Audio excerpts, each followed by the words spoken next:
قیامت کا دن بڑا ہولناک دن ہوگا۔ اس دن جب بندے قبروں سے اٹھیں گے تو قبروں سے برہ نہ اٹھائے جائیں گے، قبروں سے جب اٹھائے جائیں گے تو وہ کفن ان سے اتار لیا جائے گا۔ یہ بات جب ام المومنین سیدہ عائشہ رضی اللہ تعالی عنہا نے سنی تو ان کا وجود تھر تھر کانپنے لگا اور عرض گزار ہوئی یا رسول اللہ پھر ہم ایک دوسرے سے حیا نہیں آئے گی؟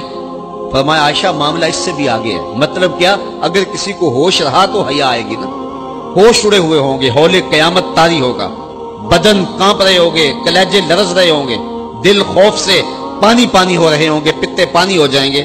تو حشر کے میدان میں جب لوگ جائیں گے تو سب سے پہلا سوال جو رب لوگوں سے پوچھے گا وہ کیا ہوگا؟ صحیح حدیث میں آتا ہے ان اول ما یحاسب بہ العبد بصلاتہ، قیامت کے دن بندوں سے اللہ تعالیٰ سب سے پہلا سوال یہ پوچھے گا کہ کیا تم نے نماز پڑھی تھی؟ سب سے پہلا سوال یوم حشر میں قیامت کے دن نماز کے بارے میں۔ اور اللہ تعالیٰ جل شانہ قیامت کے دن لوگوں کو اپنے حضور سجدہ ریز ہونے کا حکم دے گا کہ آج مجھے سجدہ کرو۔ دنیا پر کوئی سجدہ کرتا ہے یا نہیں کرتا؟ قیامت کے دن تو چاہے گا کہ ابھی سجدہ ریز ہو جاؤں، بلکہ کافر بھی چاہیں گے کہ ہم بھی سجدہ ریز ہو جائیں۔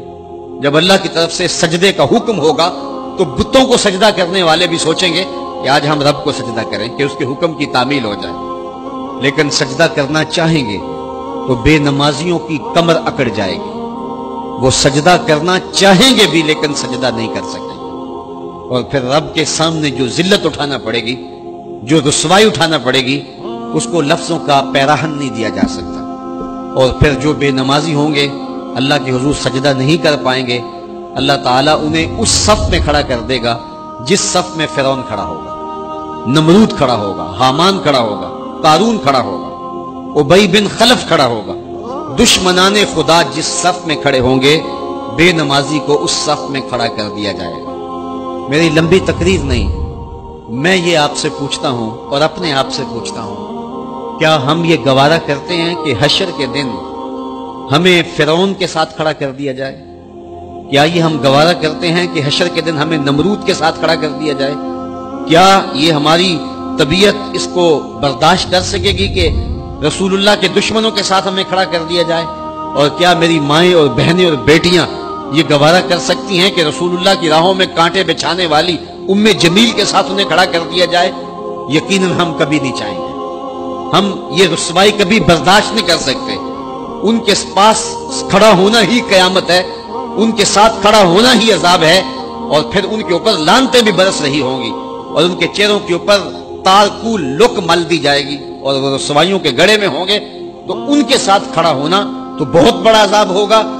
اور اگر کوئی تکلیف بدنی نہ بھی ہو تو ہم یہ گوارا نہیں کرتے کہ خدا کے دشمنوں کے ساتھ کھڑے ہوں۔ ہماری تو آرزو یہ ہے کہ بلال حبشی کے ساتھ کھڑے ہوں، ہماری تو تمنا یہ ہے کہ ابو ہریرہ کے ساتھ کھڑے ہوں، ہماری تو چاہت یہ ہے کہ رسول رحمت کے غلاموں کے ساتھ کھڑے ہوں، اور ہمیں نصیب ہو جائے حضور کے قدموں میں کھڑا ہونا، اہل بیت کے قدموں میں کھڑا ہونا، داتا گنج بخش علی حجویری کے پاس کھڑا ہونا نصیب ہو جائے، ہمیں بابا فرید کے پاس کھڑا ہونا نصیب ہو جائے، امام اعظم ابو حنیفہ کی قربت میں، حضرت امام حسین کی قربت میں کھڑا ہونا نصیب ہو جائے۔ ہم تو یہ چاہیں گے کہ اس زمرے میں آئیں۔ کل میں نے عرض کیا تھا 2 ہی برادریاں رہ جائے گی قیامت کے دن، باقی ساری برادریاں ٹوٹ جائیں گی، ساری عمارتیں ٹوٹ جائیں گی، صرف 2 برادریاں، ایک یہ برادری جس کا سردار ابو جہل ہوگا، ابو لہب ہوگا، اور ایک وہ برادری جس کے سردار محمد عربی ہوں گے۔ اب جو بے نماز ہوگا اس کو کدھر کھڑا کیا جائے گا؟ جدھر ابو جہل ہوگا، جدھر ابو لہب ہوگا، جدھر عتبہ ہوگا، جدھر عتیبہ ہوگا، جدھر ولید بن مغیرہ ہوگا، جدھر فرعون ہوگا، حامان ہوگا، شدید ہوگا، شداد ہوگا، نفدنون ہوگا، قارون ہوگا، دشمنان خدا ہوں گے۔ بے نمازی کو صف میں کھڑا کر دیا جائے۔ 6 گھنٹے کی تقریر نہیں کرتا، ان 2 لفظوں کو سمجھ لیں۔ کیا ہم گوارا کر سکتے ہیں کہ اس صف میں نہ کھڑے ہوں جس صف کی امامت رسول اللہ کر رہے ہوں، بلکہ اس صف میں کھڑے ہوں جہاں فرعون کھڑا ہو، نمرود کھڑا ہو، حامان اور قارون کھڑا ہو؟